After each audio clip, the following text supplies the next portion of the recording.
நண்பர்களே மண்டைக்காடு போயிட்டு வாங்கிட்டு வந்த பொரிப்பு பண்டத்தை 5-6 நாளத்தைக்கு வச்சு ஒப்பேத்தலன்னு பார்த்தா ஒரே நாளில் மொத்தமாக சோழி முடிக்க ஆக்கிட்டாங்க என் பிள்ளைங்க.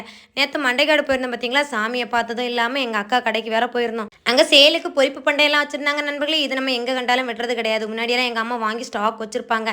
எப்போலாவது பண்டம் சாப்பிடணும்னு தோணுச்சுன்னா நாமளே எண்ணெயை ஊற்றி அழகாக பொரிச்சு எடுத்து சாப்பிட்டுக்கிடுவோம். என் பிள்ளைங்க வேற கலர் கலராக இருக்கிறத பார்த்துட்டு சாக்லேட்டாக இருக்குன்னு பச்சையை எடுத்து சாப்பிட்டுட்டு இருக்க. பச்சையெல்லாம் சாப்பிடக்கூடாதுன்னு சொல்லி அழகாக பொரிச்சு எடுத்து கொடுத்தேன் ஒரு செக்ஷன்.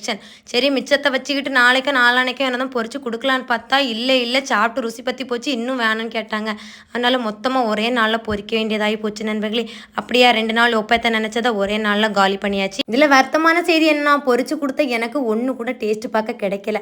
சரி பரவாயில்ல, பிள்ளைங்க சாப்பிட்டுட்டு போட்டுன்னு கொடுத்தாச்சு. நீங்கள் யாரெல்லாம் சாப்பிட்ருக்கீங்க, யாருக்கெல்லாம் இது பிடிக்கும்னு சொல்லுங்கள். சரி, அப்புறமா பொரிப்பு பண்டத்துக்கு கூட நான் பிளெயின் குட்டி பூரியும் வாங்கியிருந்தேன். நம்ம கடையில் எல்லாம் மசாலா பானிபூரின்னு கேட்டால் 2 பூரி தான் பொடிச்சு போட்டு கூடவே காரப்பூரி கடலைன்னு சேர்த்து மசாலா ஊற்றி பானிபூரின்னு வாங்க வேண்டியிருக்கும். இதே பூரியே அதிகமாக இருந்துச்சுன்னா நம்ம இஷ்டத்துக்கு நிறைய பொடிச்சு போட்டுக்கலாம். அதனால் பேக்கெட் வைஸ் கொஞ்சம் வாங்கியிருந்தேன் நண்பர்களே.